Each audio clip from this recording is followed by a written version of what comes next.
Polisi ni maskini wenzetu, hamna chochote wanacholipwa cha maana. Kila siku wanatumwa na serikali ya Chama cha Mapinduzi kuua maskini wenzao watu wa Mbarali.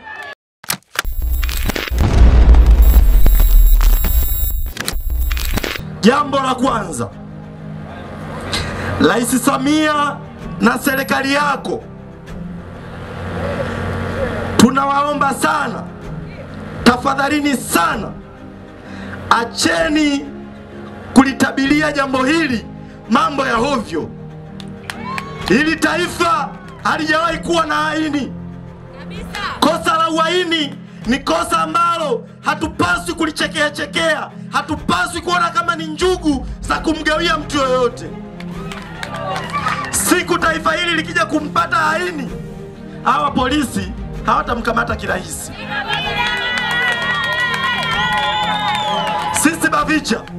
Sisi Bavicha, msimamo wetu na kauli yetu kwa serikali ya Jamhuri ya Muungano wa Tanzania ni kwamba Mheshimiwa Tundu Lissu, mwenyekiti wa chama chetu, sio haini na hawezi kuja kuwa hawini kwenye taifa hili. Tunawahitaji mumwachie Mheshimiwa Lissu bila masharti yoyote, kwa sababu hajawahi kuwa haini. Na haya mambo ya kuwagawia watu haini ni mnaliombea taifa hili mambo ya ovyo, mambo ya ajabu ambayo hayakubaliki duniani wala mbinguni. Sasa kama mnataka taifa hili liwe na haini, shauri yenu. Jambo la pili, nyie watu wa Mbarali, tunafahamu changamoto mlizonazo. Kila siku Mbarali haijawahi kuacha kuwa na vilio vya migogoro ya ardhi kati ya wakulima na wafugaji. Nyie watu wa Mbarali hamjawahi kuacha kulia kuhusiana na changamoto za askari wa TANAPA kuua watu. Wanaua hawaui. Nyie watu wa Mbarali hamjawahi kuacha kuzilalamikia hizi jieni za kihuni, kuanzia jieni namba 28 mpaka jieni namba 754 ambazo kila siku zinapora maeneo yenu. Nyie watu wa Mbarali hamjawahi kuacha kulalamikia ushuru wa mazao yenu, ushuru wa mpunga wenu.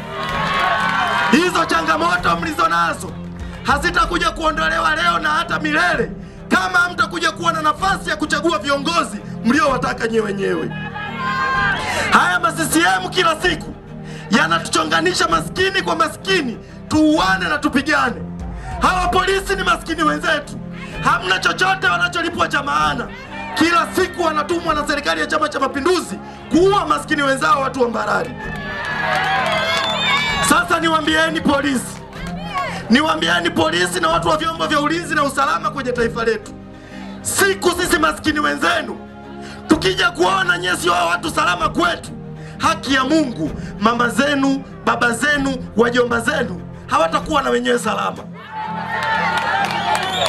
Kwa hiyo kabla hatujafika huko mnakotaka kutupeleka, tunawaombeni sana, maisha na uhai ni zawadi tuliopewa na Mwenyezi Mungu. Kila mmoja anapaswa kuifurahia.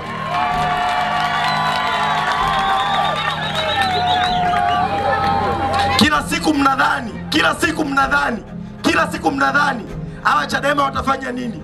Haki ya Mungu nawaambieni, siku ambayo Chadema tutafanya chochote, hakuna mtu wa usalama atakayejua, hamna mtu wa polisi atakayejua, hamna kiumbe yoyote atakayejua. Siku Chadema tukichoka, endeleeni kutuona sisi ni watu wa maana tunavyosema hadharani. Mkisikia mimi nimesimama mwenyekiti wa baraza la vijana wa Chadema nazungumza, mnapaswa kujua na wasemea Watanzania wengi ambao hawana nafasi ya kusema mambo yaliyoko mioyoni mwao. Hampaswi kutuona sisi ni maadui, hampaswi kutuona sisi ni watu ambao tuna nia njema na taifa hili. Tunasema mambo ambayo yanawafanya Watanzania wapumue. Jambo la mwisho, nimemsikia kijana mmoja muhuni wa Chama cha Mapinduzi, ni kijana wa kawaida kabisa, anasema eti Chadema inaogopa uchaguzi. Pumbavu. Hii Chadema inaogopa uchaguzi ambao ili CCM ishinde ni lazima iue hata mgombea wa kitongoji wa Chadema. Wamefanya Manyoni, Steven Chalamila kule Tunduma wamemuua. Mnataka na leo hii tena Chadema tushiriki kwenye uchaguzi ambao vijana wa Mbarali watapoteza miguu kwa kuvunjika, watapoteza uhai? Ndio mnataka Chadema iwe hivyo? Hii Chadema sio tawi la CCM. Hii Chadema haiwezi kuingia kwenye uchaguzi ili kuwahalalishia CCM ujambazi wao wa kuiba uchaguzi. Msimamo wa chama hiki ni kusipo kuwepo na mabadiliko ya sheria za uchaguzi, huo uchaguzi hautakuwepo, na hakuna uchaguzi utafanyika kwenye taifa hili kama Chadema haitashiriki. Hakuna mtu yoyote ataamini kama ni uchaguzi. Na washukuruni sana, Mungu awabariki sana. Tutarudi siku moja hapa Mbarali. Asanteni.